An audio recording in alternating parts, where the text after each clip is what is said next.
Hey guys, Lumen02 here with some 93-94 old school content. So the deck you have in front of you is actually Land's Edge combo, and as I slowly try to resize Moto because it makes windows massively huge, we'll go through this deck. So we are proxying one card in. Land's Edge, unfortunately, is not available in MTGO, so we are playing Seismic Assault, which is essentially the same thing.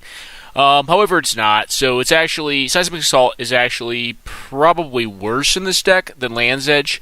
Land's Edge is same converted mana cost, but red 1. The ideal starts for this deck are going to be land tax into a red mana. Seismic Assault essentially does the same thing, with the exception of Land's Edge is a world enchantment, which means it's essentially legendary. And any player can use it. It also is actually just a discard outlet on its own, so it's not irrelevant. Someone could possibly use it in some sort of reanimator build, but I think Bizarre Baghdad in old school is probably better. But here you're looking at Land's Edge as it was printed in Legends. Seismic Assault, fairly similar card, but discard a land card. Seismic Assault deals 2 damage to target creature or player. As close as we can get on MTGO, because they're not likely to reprint Land's Edge. So, the deck, 20 lands altogether, 2 non-lands to include Maze of Ith and Isle of Walk. If you're not familiar, Maze of Ith untaps something, takes out of combat, and prevents all the damage from it. Isle of Walk is kind of like some hot tech against Serendib, Befreets, Djinns, and also Seer Angels. Library of Alexandria, pretty ubiquitous in all these mana bases. You'll note one thing that is interesting about this deck is it has no Mishra's Factories. Has a bunch of basics. Has 4 mountains, a ton of plains, 4 plateaus, and then strip mine.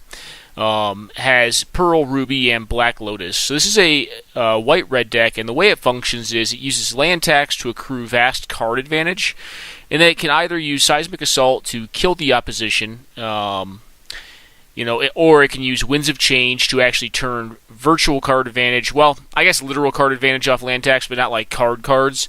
But can use Winds of Change to get after cards after you've land taxed once or twice.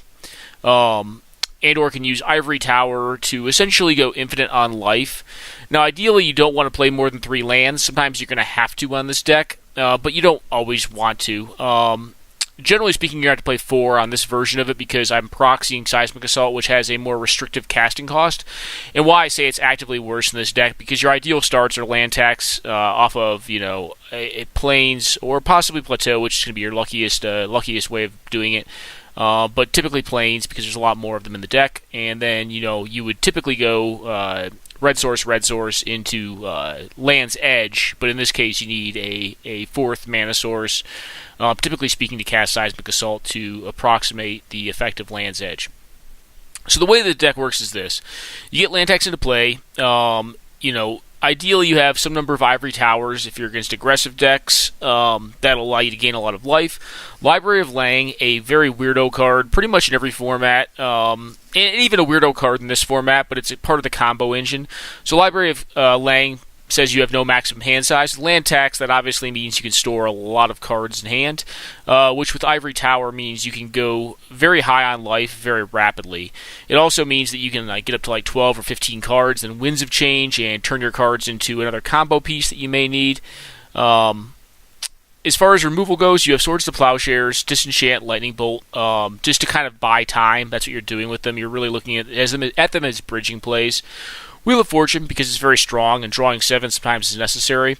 Skull of Aurum, I think this card's actually suitable in this deck. Obviously, bad new art on here. It was a card from the dark. But being able to bring back enchantments, considering this deck functions around its enchantments, is actually pretty powerful. We also have Wrath of God and Moat to, either gum up the board with Moat or just get rid of the board. 2 by Blood Moons. I think Blood Moon is extremely appropriate in this deck to run main because it's a landed deck. It runs mostly basics, and it can hate out some more of the stuff in the format. So the way the combo actually works, you get Library of Lang online. You have multiple Ivory Towers, possibly, and then you have land tax, Seismic Assault. or in this case, Land's Edge. You draw, an abundance of lands off 1 or 2 land taxes. You discard, utilizing the, in this case, Seismic Assault, but Land's Edge. And then you discard those lands back to the top of your library. And after you've got this combo online, you're obviously not playing lands because you want to land tax every turn after your opponent's gone above you on mana. And because you're discarding them to the top, you can get them back with land tax and essentially just continue to bolt your opponent out. So that's how the deck actually wins, and you'll see it in play here in a second. As far as sideboard goes, 4 red Elemental Blast. It could be right to have some number in main. Black Vice, that's kind of, just sitting in there right now. I think it probably could be something else. 2 Cop Reds. I don't have a Greater Realm of Preservation or a Cop Black in this one. That could be wrong, but I think typically speaking, you're going to be most concerned about direct damage. If you have fast creature flood, you have the moat for that, you have the Wrath of God for that, you have a couple swords, and realistically, you don't need that much time to set up, and because you can gain so much life, generally speaking, creature sources of damage can kind of be raised with Ivory Tower. We have 3 cities in a bottle, which also, takes care of Juzam Jin, and then most of the aggressive creature threats in the format, so you tend to bring these in. 2 Dust for Dust just for the artifact-based decks. Another Blood Moon because it's just so good in some matchups you want it. And then 2 Seer Angels. These are kind of just templated in here for now. I don't know if I want to actually keep them. So let's go to a quick game, or a quick match of this, and you can see how the deck actually operates. And let's get rid of this. So I played this deck twice tonight. Won twice with it. It's actually a pretty cool deck. So this is my opening hand. I think this is worth keeping because it has a Blood Moon, which is going to be good against a lot of decks in Old School. It's got Strip Mine, which is fine. Library of Lang, which is going to allow me to utilize the land tax to get up on land count. So I just go ahead and lead off on land tax here and say go to my opponent. My opponent plays an island, says go back. I just play out Library of Lang and say go. My opponent does nothing. So I don't play my lands out here. I just play land tax and say, all right, if we're going to play this goofy game of not taxing, then I'm fine with that. They finally play out their island. I get to tax twice. I actually only tax once here because I don't want to have my Library of Lang get blown up or something weird like that. But when I draw the second one here, I opt to play it out, and then I will certainly tax on the next couple turns.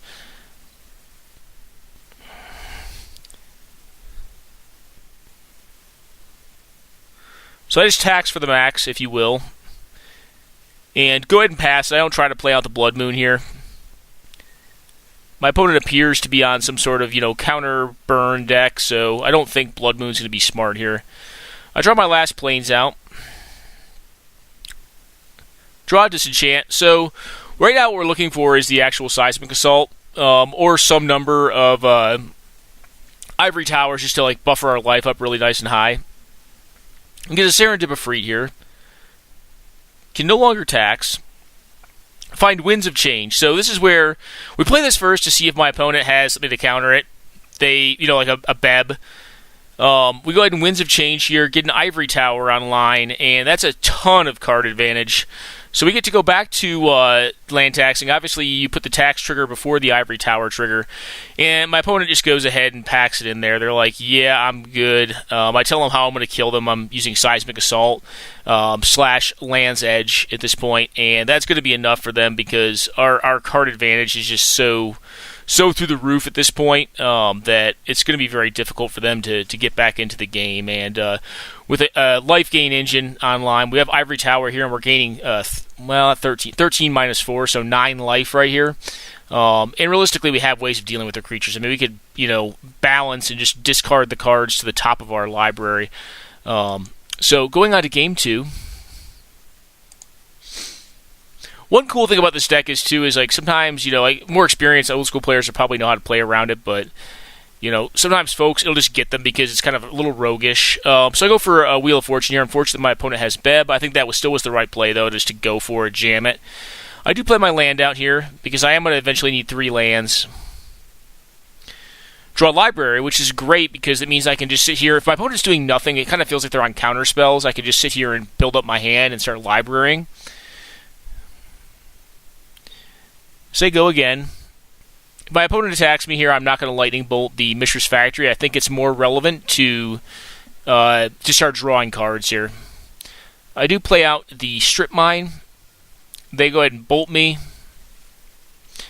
And at this point, I will go for a disenchant on this. If they want to counter my disenchant, I'm fine with that. Draw, play out another plateau.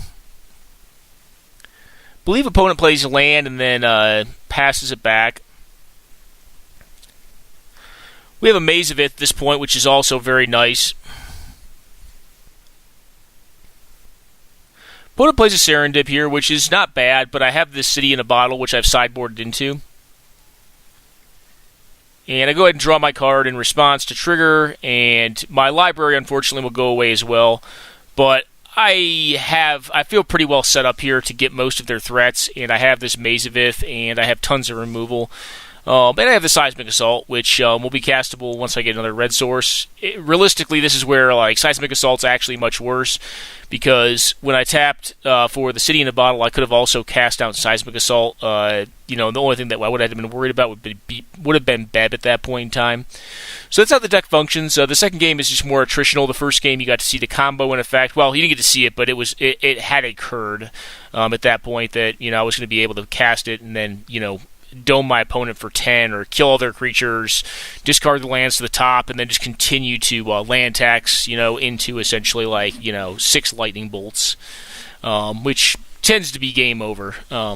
So this is Land's Edge combo, proxied on MTGO with Seismic Assault for your entertainment and or edification. I hope you guys enjoyed the deck tech and this match between Counterburn,